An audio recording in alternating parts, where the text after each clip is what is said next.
Today we're going to be doing notes on shifting equilibria by using common ions or a competing reaction. And I decided before we started the notes to do a visual for you first. So these are images and text taken largely from Harper College. It's taken from an online lab. It's just images, so you're not losing much by what I'm doing with you here. So one of the first images they show is this reaction here where we have yellow chromate in the presence of a small amount of hydrogen ion is in equilibrium with red dichromate and H2O. And you can add either HCl or NaOH to see what happens. And this tube is kind of an orange because it contains a significant amount of both chromate and dichromate ions.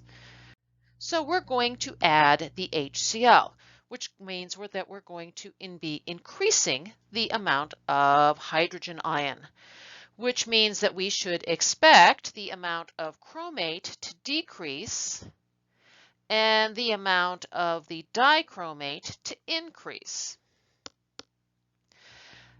If that was the case, then we should see the solution turn red, which is indeed what we see. So the system shifted to remove the added hydrogen ion. The hydrogen ion reacted with the chromate and more red dichromate formed. Now, let's instead add some sodium hydroxide. Now, this gets a little more complicated. The OH- reacts with the hydroxide to form H2O. So the system is going to shift to replace the lost hydrogen ion. Now, notice that at the same time, we're actually increasing the water. So both of these are going to tend to shift the reaction in the reverse direction. The system shifted to replace the lost hydrogen towards the reactants and produced more yellow chromate. So we lost some of the red color, picked up the yellow, and the solution became yellow.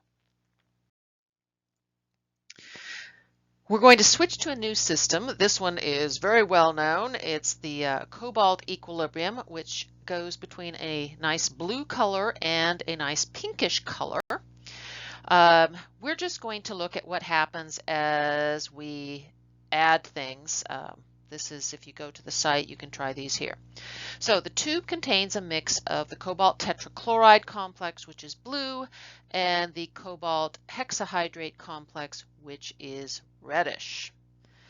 So first, we're going to add H2O. So we're going to add water here, which we should predict means that we've got to move in the forward direction to remove the water. We're going to be losing some of the blue and picking up some of the red color.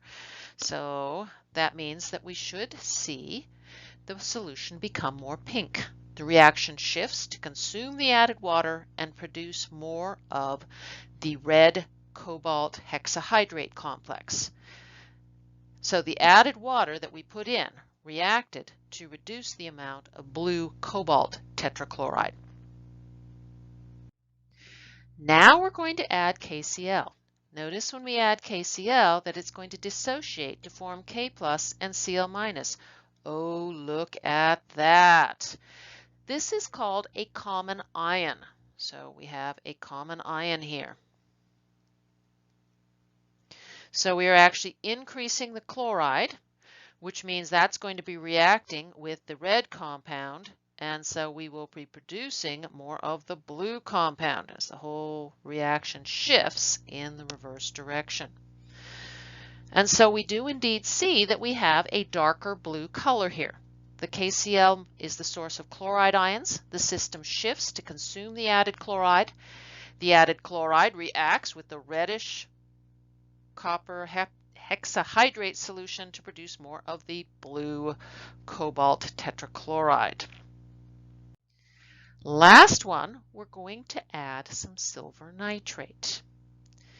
Now, notice there's a little bit of precipitate down here, a little white precipitate. What's happened? Well, the silver from the silver nitrate forms or complexes with the chloride ion to remove it from solution. So what we're actually doing is we're removing chloride ions.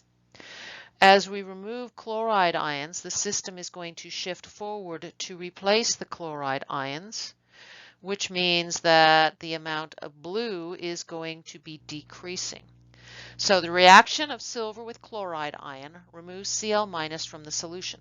The system shifts to replace the chloride in the reverse direction, and more pink cobalt hexahydrate forms, and the blue cobalt tetrachloride is consumed.